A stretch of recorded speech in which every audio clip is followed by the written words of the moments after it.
Hello everybody, welcome back to the Janus Project. I am so excited to say we are finally kicking off the Joule 5 and EVE program. We are going interstellar in both programs, and I'm excited to take this VTOL SSTO out there.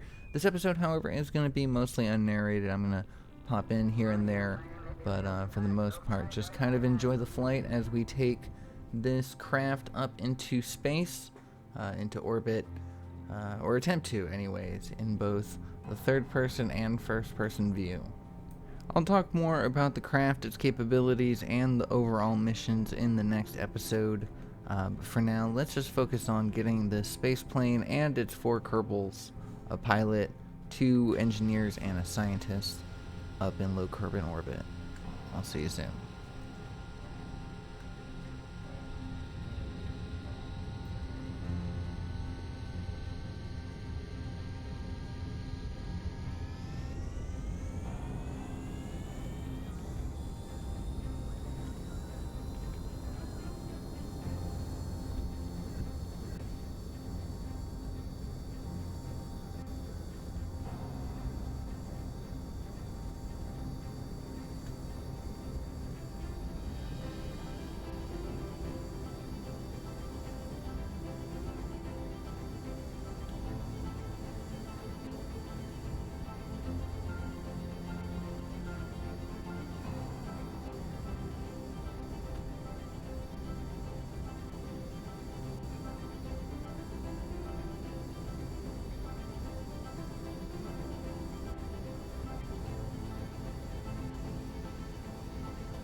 And once it's safely in orbit and solar panels deployed, we can take a quick look at the flags that we put in the back, and I realized that I forgot to include the flag for Tylo, unfortunately. But in the next episode, we are going to send a refueling craft up here to rendezvous and get it ready for its journey out to Jewel. And so now it's time for Valentina to say goodbye to the oceans of Kerbin that she loves so much and get herself ready for the journey of a lifetime, as she is the pilot on the IVA cruise version of the same exact mission to Eve. So we are going to follow her and the rest of her intrepid crew as they attempt to pilot the very same craft in first-person mode, but this time taking off from the island runway, because that is where they left off in the last episode.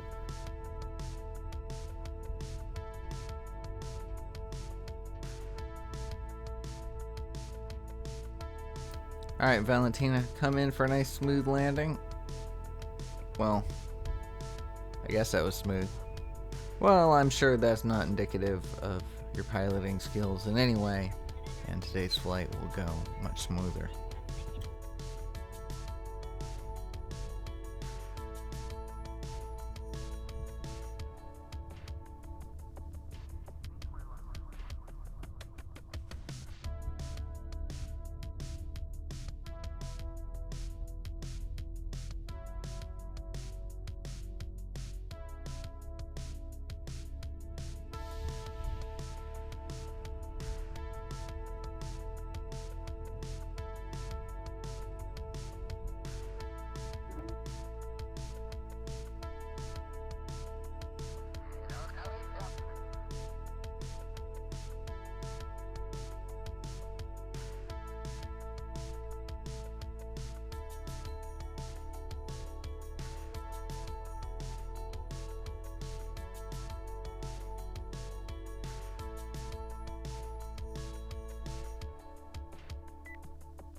And just like that, the crew has found themselves on their back in the water. An unfortunate end for any other craft. However, this one comes equipped with a secret weapon, and that is the very same hovercraft technology that lifted it up off the runway in the beginning is accessible on the top of the roof. So as we switch our camera over to keep an eye on our undercarriage, we can now hit the abort key, which activates the upside down hovercraft mode, which has proven quite useful in our test flights. One time I was able to take off this way, and so I am thankful that we decided to keep this in the design, because now that the mission is happening for real and the stakes are real, had we not included those, this craft would have just been belly up, and that would have been the end of it. But now we at least have a fighting chance, and hopefully we can still achieve this mission.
I'm really struggling to maintain control and get any sort of lift here. Even going at a high speed, it's just not really working out for me. I'm pushing on the W key no matter what I do, no matter which way I turn, and it's just not responding until eventually it decides that it does. But either we build up so much speed, or the input finally comes through, but it decides to flip itself over and point ourselves retrograde. We do have enough thrust that we are actually starting to counteract our own momentum, and if we had a little bit more altitude, we may have been able to just recover from this stall entirely. But nonetheless, we are going to be falling back down to the water, thankfully not too fast, not too far. We do still have our hover engines on. But this is not looking like the right flight. This is not looking very ideal if we're going to start taking this interplanetary, and this is how the takeoff started. So we're going to gather our senses, gather our Kerbals, take a look at everything, and then when we notice our ship log and our flight data, we realize just how much we've been destroying off this plane, and it is indeed no longer fit for orbit. So we are going to take this back out into the spaceplane hangar, put it back out on the island runway, and try again.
And once again, we lose control of our craft as we point up ever so slightly, but it just spins out, well, uncontrollably. And so it leads me to think that I should probably add a few canards on here. In some of my previous designs, it had canards. I don't know why this one didn't. I don't know why the KXP crowd was able to manage to have it so easily controllable, nice and smooth.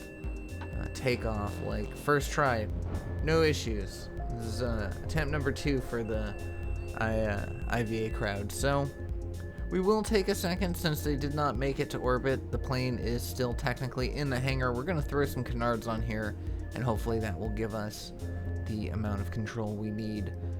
It is important for us in the IVA crowd to have that kind of control, because we are, after all, going to be taking this to Eve, and that is no small feat in and of itself. But unfortunately, the KXP crowd beat us to orbit today. They will be refueled in the next episode, and then get ready to go on their mission. Thankfully, they have to make a quick stop by both the Mun and Minmus before they can head out to Jewel, and they will actually need to refuel over there at Minmus as well. So that gives us a bit of an advantage, even though it took us, it's going to take us longer to get to low curve in orbit. Once we do and we get refueled, we can head straight to Eve. So what that means is, Valentina, are you hearing me? The race is on.